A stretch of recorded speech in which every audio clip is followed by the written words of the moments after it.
Hello dear students, welcome back.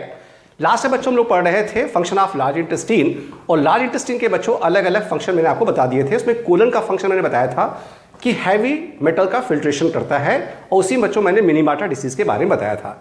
मिनीमाटा disease बच्चों mercury poisoning से होती है। इस पर क्वेश्चन नीट में, एम्स में कई बार पूछे गए हैं। मिनीमाटा डिसीज जो हुई बच्चों, उसका नाम मिनीमाटा शहर के नाम पर रखा गया। क्यों रखा गया? क्योंकि वहां पर फिशेस को लोगों ने खाने से ऐसा हुआ था, और फिश में क्या बढ़ गया था बच्चों? मरकरी। तो आज भी अगर मरकरी पॉइजनिंग से किसी को प्रॉब्लम लखनऊ में होती है तो उसे भी मिनीमाटा डिसीज ही कहा जाएगा, क्योंकि यह बीमारी सबसे पहले मिनीमाटा शहर में हुई थी, वहां से यह रखा गया। और कंटामिनेटेड फिश खाने से हुई थी। इस पर बच्चों एक बहुत बढ़िया क्वेश्चन तुम्हारे नीट में पूछा गया था। यहां देखो बच्चों, नीट का क्वेश्चन था, पुराना क्वेश्चन था लेकिन बहुत अच्छा है, कि इसमें से कौन सा ऐसा एनिमल है जहां पर या जिसको मिनीमाटा डिसीज नहीं हो सकती? Human, dogs, frog and rabbit, ये क्वेश्चन पूछा गया। तो अब बताओ बच्चों, इसका क्वेश्चन कैसे निकालोगे?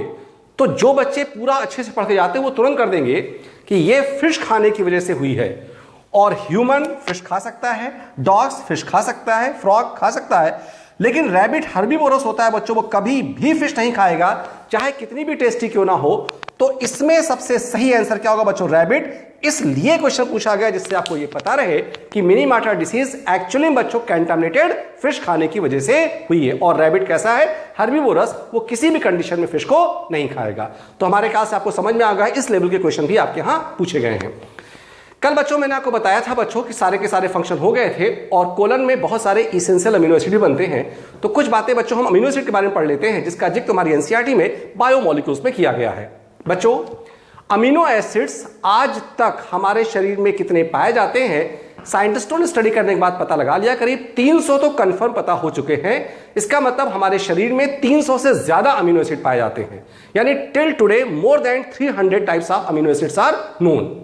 लेकिन उसमें से 20 या 21 बच्चों के 300 से ज्यादा अमीनो एसिड पता है, लेकिन 20 कुछ किताबों में 21, तुम्हारी नई एनसीईआरटी में 21 लिखा गया, फिर 20 लिखा गया, कई बार आया। तो 20 या 21 ऐसे अमीनो एसिड हैं बच्चों जो प्रोटीन सिंथेसिस में पार्टिसिपेट करते हैं। उन्हीं को दो कैटेगरी में डिवाइड किया गया है, एक कहलाता है इसेंशियल अमीनो एसिड और दूसरा कहलाता है नॉन इसेंशियल अमीनो एसिड। तो till today more than 300 amino acids are known, out of which only 20 or 21 amino acids participates in protein synthesis, and these are divided into essential and non-essential amino acids। तो कौन से essential है बच्चों, कौन से non essential? इसके लिए बच्चों मैंने यहां पर एक चार्ट बनाया है, बहुत ध्यान से देखो।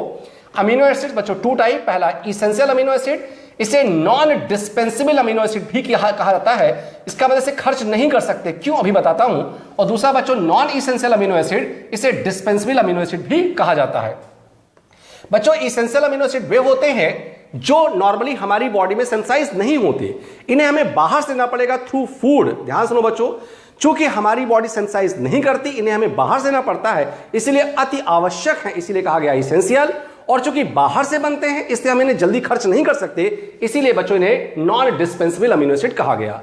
दूसरे बच्चों non essential. Non essential amino acid वे होते हैं जो हमारी बॉडी में सिंथेसाइज हो जाते हैं, और जब हमारी बॉडी से बना सकते हैं तो चाहे कितना भी खर्च कर दे कोई दिक्कत नहीं आएगी, इसीलिए बच्चों इसे डिस्पेंसेबल अमीनो एसिड भी कहा जाता है। तो इसेंशियल और नॉन इसेंशियल डिफरेंशिएशन समझ में आ गई हो बच्चों। इसेंशियल वे होते हैं जो हमारी बॉडी में सिंथेसाइज नहीं होते, उन्हें हमें बाहर से लेना पड़ेगा, इन्हें नॉन डिस्पेंसेबल अमीनो एसिड भी कहा जाता है। और नॉन इसेंशियल अमीनो एसिड वे होते हैं बच्चों जो हमारी बॉडी सिंथेसाइज करती है, इनको हम कितना भी खर्च करते हैं, इसीलिए इन्हें डिस्पेंसेबल अमीनो एसिड भी कहा जाता है। क्लियर बच्चों? यहां पर देखो मैंने चार्ट बना दिया है, कौन कौन से इसेंशियल है, कौन कौन से नॉन इसेंशियल। इस पे कई सारे क्वेश्चन बच्चों तुम्हारे नीट में पूछे गए हैं। सबसे पहले इसेंशियल अमीनो एसिड, पहला leucine, isoleucine, lysine, methionine, threonine, arginine, histidine, phenyl alanine, tryptophan and valine. ये 10 अमीनो एसिड बच्चों इसेंशियल हैं। नॉन इसेंशियल बच्चों 10, पहला एलानिन, दूसरा स्पार्जिन, तीसरा aspartic acid, glutamine, glycine, glutamic acid, cysteine, proline, serine and tyrosine. तो ये 10 इसेंशियल, 10 नॉन इसेंशियल। ये पुरानी थ्योरी थी। नई थ्योरी में बच्चों आर्जिनिन एंड हिस्टिडीन को सेमी इसेंशियल अमीनो एसिड कहा गया है, for adults not for childrens. तो इन दोनों को बच्चों सेमी इसेंशियल मान सकते हैं एडल्ट्स में। तो अब बताओ इसेंशियल कितने हो गए? 8, सेमी इसेंशियल कितने हो गए? 2, नॉन इसेंशियल कितने हो गए बच्चों? 10। अगर ये ना दिया जाए तो अब देखो बच्चों, चूंकि ये दोनों सेमी इसेंशियल है एडल्ट्स के लिए, इसलिए कुछ किताबों में 8 इसेंशियल और 12 कहे गए बच्चों नॉन इसेंशियल। अगर दोनों में से कभी एक चूज करना जाए तो बेस्ट करेक्ट आंसर होगा बच्चों 8 + 2 + 10। तो अब बताओ बच्चों, इसेंशियल अमीनो एसिड एक बार हमारे साथ बोलो। Leucine, isoleucine, lysine, methionine, threonine, arginine, histidine, phenyl alanine, tryptophan and valine. And non essential amino acid बच्चों, alanine, asparagine, aspartic acid, glutamine, glycine, glutamic acid, cysteine, proline, serine and tyrosine. ये तो नाम हुए बच्चों, आपको पता होने चाहिए। इसमें से आर्जिनिन एंड हिस्टोडिन को बच्चों सेमी इसेंशियल माना for adults, not for children. अब कुछ ऐसी बातें बच्चों जिसमें नीट पे कई सारे क्वेश्चंस पूछे गए, जिसका जो तुम्हारी एनसीईआरटी में नहीं किया गया। देखो बच्चों कौन कौन से। सबसे पहला ये एएमयू क्वेश्चन था बच्चों, the first discovered amino acid था एस्पार्जिन, ये 1806 में डिस्कवर किया गया था। And the last discovered amino acid बच्चों थ्रियोनिन, ये 1938 में डिस्कवर किया गया था। इसका मतलब ये हुआ 1938 के बाद से अभी तक बच्चों साइंटिस्टों को कोई ऐसा नया अमीनो एसिड नहीं पता चल पाया है जो प्रोटीन सिंथेसिस में पार्टिसिपेट करता हो।